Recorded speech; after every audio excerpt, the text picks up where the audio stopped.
የተከበራችሁ ቤተሰቦቼ እንዴት ናችሁ? ደህና ናችሁ? አላችሁ? አማን ናችሁ? ዛሬ እስኪ እንዲመርብን ብለን እንግዲህ ያዘዝነውን ቴካዌ ላሳያችሁ ማለት ነው።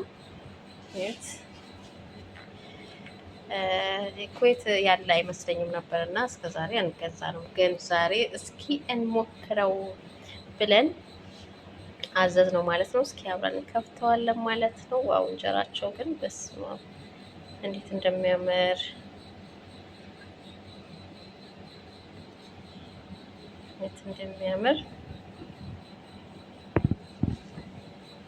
እስኪ የኛው ሰፍ አይነት ነው ብለን ያዘዝነው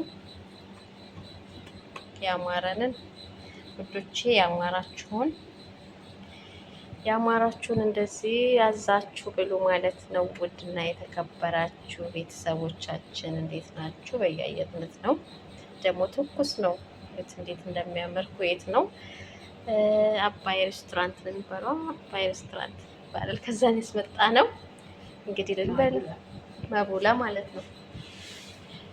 በነገራችን ላይ እስከዛሬ አዘን አናውቅም እና ስናየው ለምን እስኪ አዘን አልሞክረውም ብለናል ማለት ነው። እስኪ ቀምሰነው ደግሞ ከጣመን ደግመን የምንገዛ የምናዝ ይሆናል ማለት ነው። ቤተሰቦቼ እዚህ ጋር ማለጫ አለ ማለት ነው። ምስር፣ ድፍን ምስር ምናምን ሁሉ ነገር ያማረ ነው። እንጀራው ያማረንን ነው። በቃ ልነግራችሁ አልችልም እንዴት እንደሚያምር ማለት ነው። እንግዲህ ልንበላ ነው ማለት ነው። ውድና የተከበራችሁ ቤተሰቦቼ ነው እንብላ ማለት ነው።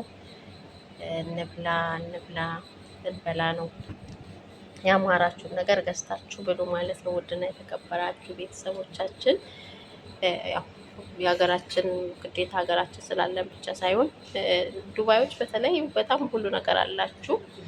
እኛ ደግሞ ዛሬ ኩዌቶች እንግዲህ በዚህ መልኩ አዘን እስኪ እንብላ፣ ለእኛ ያልሆነን ለማለን ሆን ነው ብለን እኛ የማዳም ቅመሞች አዘናል ማለት ነው። እንሰራለን፣ በእርግጥ ቤት ውስጥ እንሰራለን፣ ግን ሆኖ ግን እስኪ እንደኛ ሀገር እንጀራ ያው አይሆንልንም ታውቃላችሁ። ያው የነጭ ፍርኖ ዱቄት ምናምን እየሰራ ነው የምንበላው።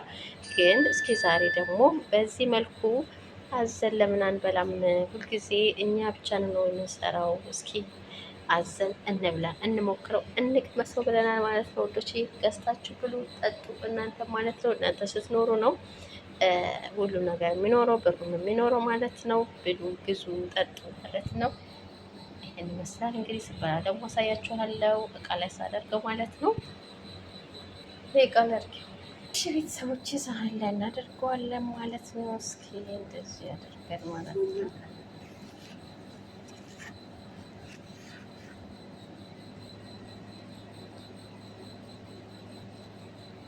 ጎመን አታዙም ብያታለሁ። ኧረ